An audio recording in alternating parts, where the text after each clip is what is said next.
welcome, church family, and others who may have joined us today. And I hope you've not been in tears over the tears system. And see what I did then.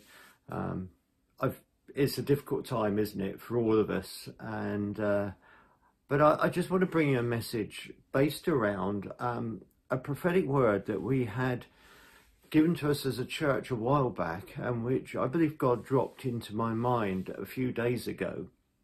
And I was thinking through the word. The word was that we needed to get bigger nets.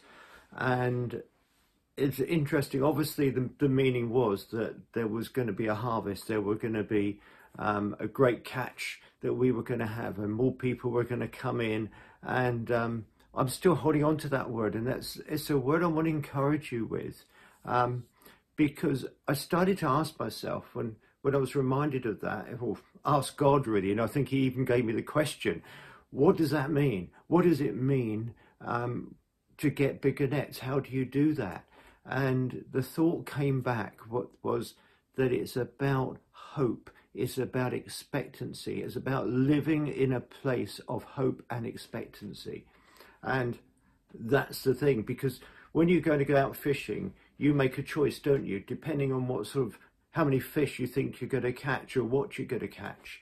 And you could go out fishing, you could go out with one of those little fishing nets on the end of a rod, like we used to as children when we were catching sticklebacks and things like that many years ago. And children still do today, you know, in rock pools and so on. If you don't think you're going to get much, then that's what you go out with. But if you think you're going to have a massive, great catch, then what you do is you get a massive, great industrial sized net, and that's what you go out with. You don't make the choice once you're there. You know what you're fishing for. And I believe God was saying, and he's saying to all of us as well, there was a bit more for the church, but I believe he was saying for all of us that we are to have expectancy, to keep hope during this time, because it's very easy to lose hope, to let our vision go down, and we need to keep hope going, keep hope alive, keep faith alive, keep love alive. Yes, it's so important. And then, of course, the story in Luke chapter 5 came to me, verses 4 to 6, if you want to look it up. And also you'll see there's a very similar story, and you can see in John chapter 21, verses 6 to 8. In both ends, as it were, of Jesus's ministry, there was a miraculous catch of fish. So it's a brilliant story that we get to see twice. And I started to think these through. And if you read the one in Luke, and if you want to pause the video, look it up, and then come back if you want. But the one in Luke, you realise that they fished all night, and they say basically to Jesus, we fished all night, we've tried. You know, it's almost like, what's the point? And the whole point is that Jesus was there, and he had said, go out and fish again, and they did. And of course they got a massive catch. And I want to say to you, have you ever felt like giving up? Do you feel like giving up at the moment? Do you feel like it was something that you've been hanging on for, some breakthrough that you've been hanging on for, something you are desperate for? And it's almost like I feel God is saying, do not give up. Do not give up at this time. Keep hold of that need for breakthrough, because it's important that we have bigger nets. Because you see, it's so possible, isn't it, for us to speak negatively, to think negatively, to gossip negatively, and so on. And we've all been guilty of it. We've all been guilty of just letting circumstances, particularly what's around us at the moment, what's happening, letting that get to us and letting it become negative into every area of our lives. I want to encourage you to get bigger nets. Don't allow your faith to be crushed. Don't let your miracle go because you are speaking negatively and because you are thinking negatively, because we are capable of crushing what God has in mind for us. That sounds incredible, doesn't it? But Proverbs tells us life and death is in the power of the tongue, and those who love it eat its fruit. That's in Proverbs 18 verse 21. You know, we get the fruit of what we speak out and of what we think. What a thing that is, you know, that we could be speaking out death, or we could be speaking out life. What are you speaking out? What am I speaking out? Oh my goodness, let's be careful that we're speaking the right things and we've got big nets. And then we go on to verse 7, we find that they signaled for their partners to come and help them. They couldn't do the catch alone. And I want you to know we can't do this alone. We're not called to do it alone. And there's I get a bit concerned the things that I'm picking up sometimes, that it's almost like we're turning into a group of Zoomers, you know. I worry there's going to be a new name for a generation called the Zoomers. You've heard of the Boomers, you know, the Zoomers.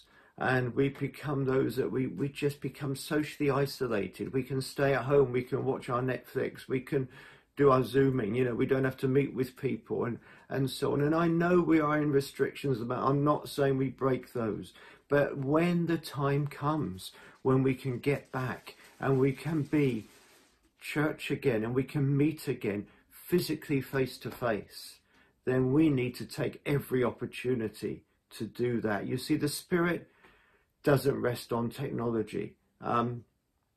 We don't want it to be that what was born out of necessity becomes a lifestyle.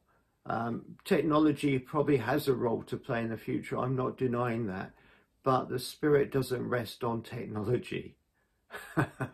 You may have seen that. I get so frustrated with it sometimes that I know the Spirit doesn't rest on it, although sometimes I have to ask God to come and help me as I get frustrated, and perhaps you've been there.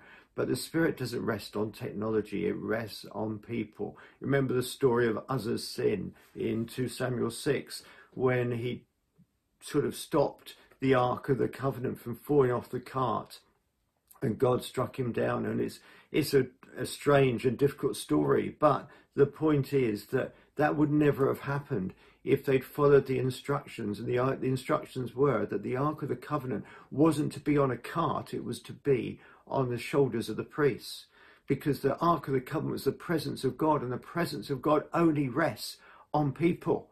It's meant to rest on the shoulders of the priests, and you and I are kings and priests unto God. It's meant to rest on us.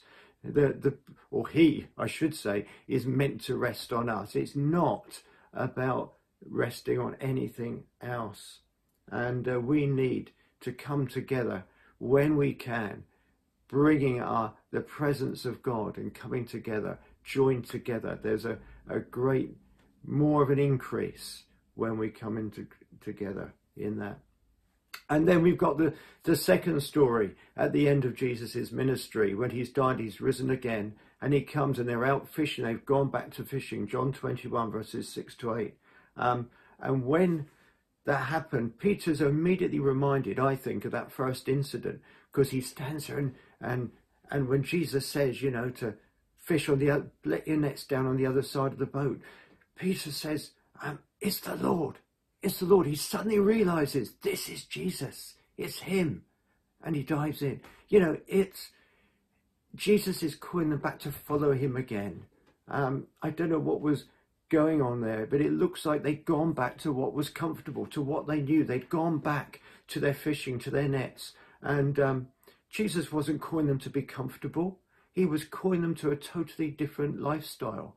And that's what he's doing to us. He's not calling us to be comfortable. Sorry about that.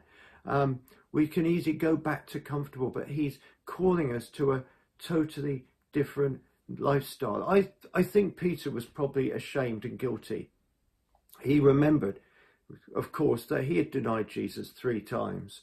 And if you follow the story on, you find out that actually Jesus heals Peter of that guilt and shame. He takes him back through the incident and he heals him of guilt and shame and restores him. And of course, Peter becomes the leader of the church, because we need to get, if you're carrying any guilt and shame, we need to come and get that healed and just get that, so we're back into relationship with Jesus again.